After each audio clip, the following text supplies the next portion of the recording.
Every house on College Hill in Providence whispers stories from before the Revolution, but one colonial dwelling screamed them with a voice that carried across centuries and drove a family to the edge of madness. This is the story of a haunting so deeply embedded in the physical structure of a historic building that it had become as permanent as the hand-hewn timbers and the wide plank floors, cycling through its manifestations with the regularity of seasons, waiting at a window overlooking one of America's oldest streets for someone who would never arrive. Providence, Rhode Island, stands as one of the most continuously inhabited urban landscapes in the United States, founded in 1636 by Roger Williams on land that had known human presence extending back through indigenous occupation into the mists of prehistory. The city's historic districts, especially College Hill, with its concentration of colonial and federal period architecture, preserve an almost unbroken visual record of American life from the 18th century forward. The narrow streets laid down before the Revolution still follow their original paths, lined with clapboard houses whose timbers were cut from old-growth forests that no longer exist. This density of historical architecture, this concentration of buildings that have witnessed generation after generation of human joy and suffering, creates precisely the conditions that Ed and Lorraine Warren identified as most conducive to significant paranormal activity.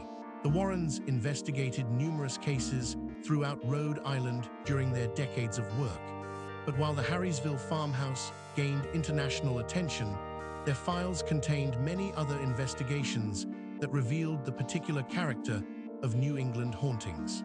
The Providence case emerged through the referral network the Warrens had cultivated over years of work, a system that included Catholic clergy, medical professionals, and even members of the academic community associated with Brown University and the Rhode Island School of Design.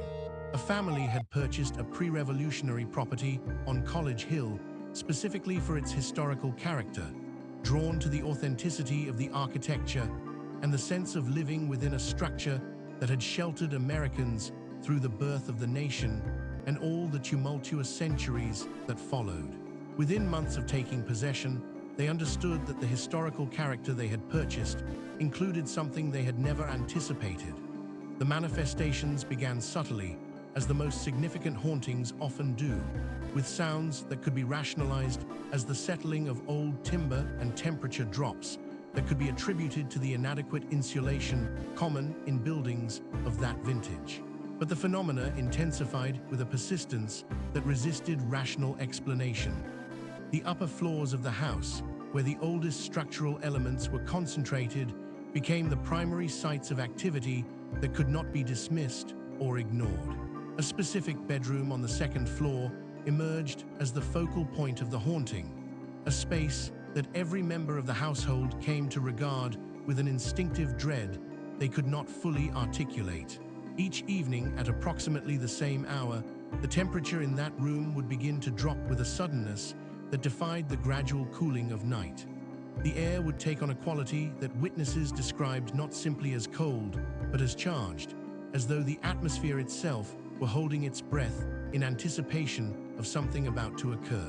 The family would lie in other rooms and know, with the certainty that comes from repeated experience, that the transformation was happening again in that second-floor bedroom, that the window overlooking College Hill was once more occupied by a presence that should not exist.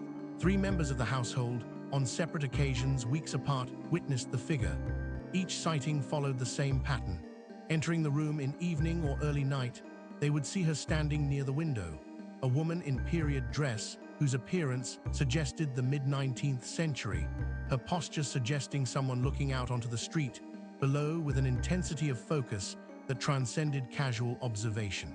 She was waiting for something or someone with a concentration so complete that her awareness seemed entirely consumed by whatever she sought in the darkness outside. Then, without transition or movement, she would simply cease to be visible, dissolving from perception as though she had never been present at all. The independent consistency of these descriptions, the fact that witnesses who had not discussed their experiences with each other reported the same figure in the same location, engaged in the same behavior, gave the sightings a credibility that moved them beyond the realm of individual hallucination or suggestion. This was cross-witness testimony of the kind that serious paranormal investigators regard as among the most significant forms of evidence available. The family reached out through channels that eventually connected them to Ed and Lorraine Warren, and the investigators arrived in Providence with the particular preparedness they brought to cases involving colonial properties. Ed had conducted preliminary research into the documented history of the College Hill property, working through whatever records he could access in the time available before the investigation. He identified a period in the mid-19th century that appeared, from fragmentary evidence in public documents, to have been associated with some form of household tragedy. The exact nature of this tragedy remained elusive in the documentary record, but its shadow was present in the gaps and silences that sometimes speak more eloquently than explicit testimony. When the Warrens entered the house, they came with this historical framework as context for whatever Lorraine's psychic impressions would reveal. Lorraine's walkthrough followed her habitual methodology, beginning on the ground floor and moving upward from the least active to the most active spaces. This sequence allowed her impressions to build naturally without premature overwhelm from the most intense focal point. She moved through the lower floors methodically, pausing to sense the quality of each space, tracking the gradient of psychic intensity as it increased with each ascending level. When she finally entered the second-floor bedroom, she moved directly to the window where the figure had been repeatedly observed. She stood there for an extended period, her eyes closed, her entire attention concentrated on receiving whatever impressions the space held. What came to her was not vague or ambiguous. Lorraine reported one of the clearest psychic impressions she had received in her entire investigative career. A woman, she said, had stood at this window for a specific reason that had consumed her entirely. She had been waiting for someone who had not come, and the intensity of her waiting, combined with whatever grief and desperation had fueled it, had left an imprint so deep in the physical fabric of the house that it had never dissipated. The woman was still waiting, in the only way that consciousness can wait after death, when the moment of its greatest anguish crystallizes into the structure of a place and replays endlessly like a record that cannot stop. Ed's assessment of the Providence haunting, informed by Lorraine's impressions and his own extensive experience with colonial properties, was that they were dealing with a residual phenomenon of exceptional clarity and persistence. Residual hauntings, in the Warren framework, differed fundamentally from intelligent hauntings in their mechanism and their implications. An intelligent haunting involved an entity that possessed awareness, intention, and the capacity for interaction with the living. A residual haunting was more like a recording, a psychic imprint left in a location by an event of such emotional intensity that it had literally impressed itself into the environment and continued to replay under certain conditions. The distinction mattered profoundly for both assessment of danger and determination of appropriate response. Residual phenomena did not pursue, did not target individuals, did not engage in the relational manipulation and escalating oppression that characterized demonic infestation. A residual presence could not follow you if you left the house, could not enter your dreams, could not begin the process of attachment that intelligent, malevolent entities pursued with strategic patience. The danger it posed was of a different character, slower and more diffuse, but still real.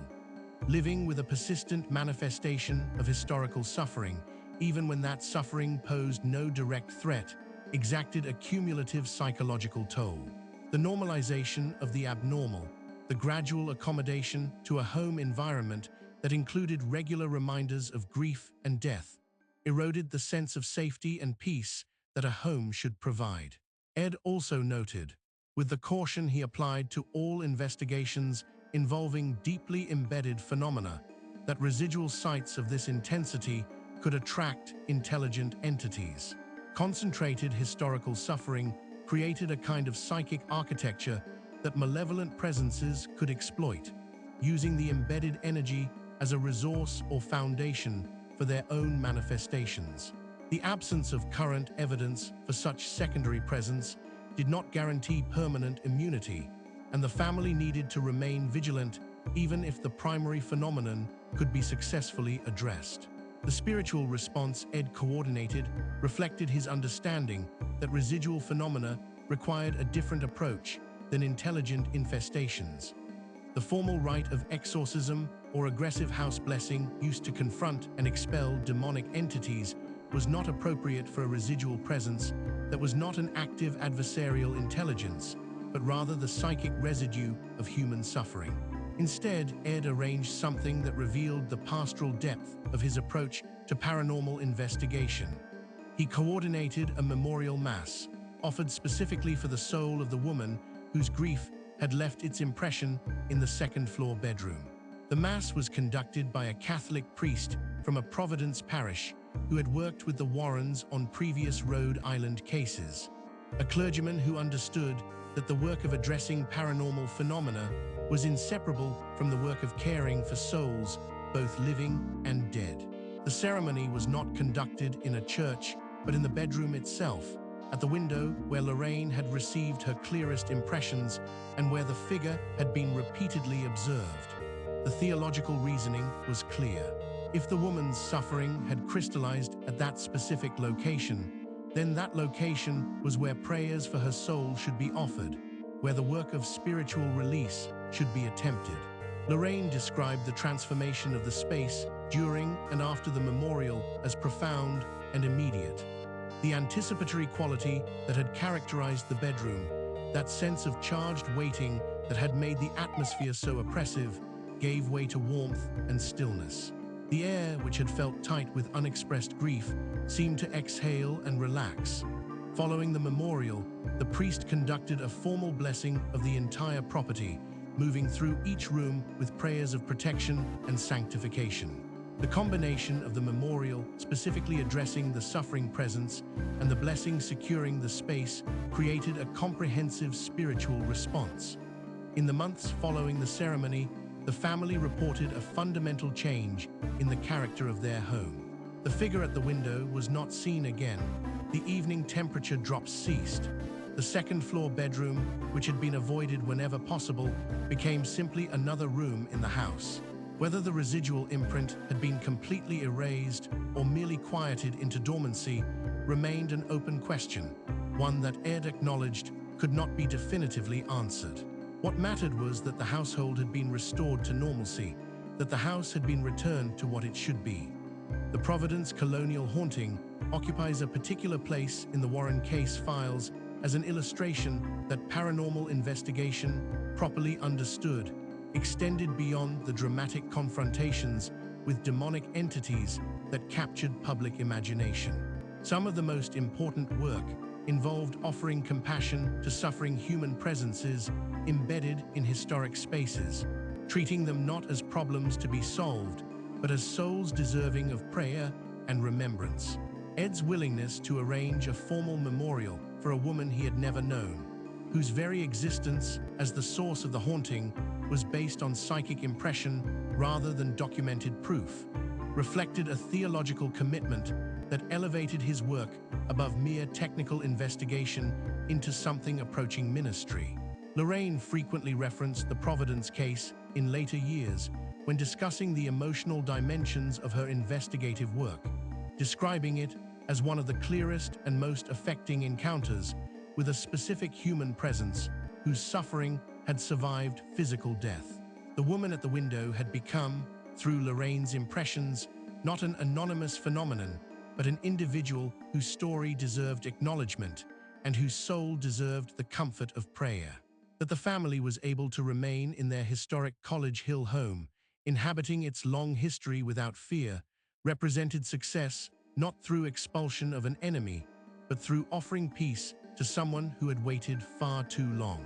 Hashtags number Paranormal Investigation, number Ed and Lorraine Warren, number Haunted Providence, number Colonial Haunting, number Rhode Island Ghosts, number True Hauntings, number Ghost Story, number Supernatural History, number real paranormal, number haunted house, number Warren Files, number residual haunting, number College Hill, number New England ghosts, number Vanishing Roads.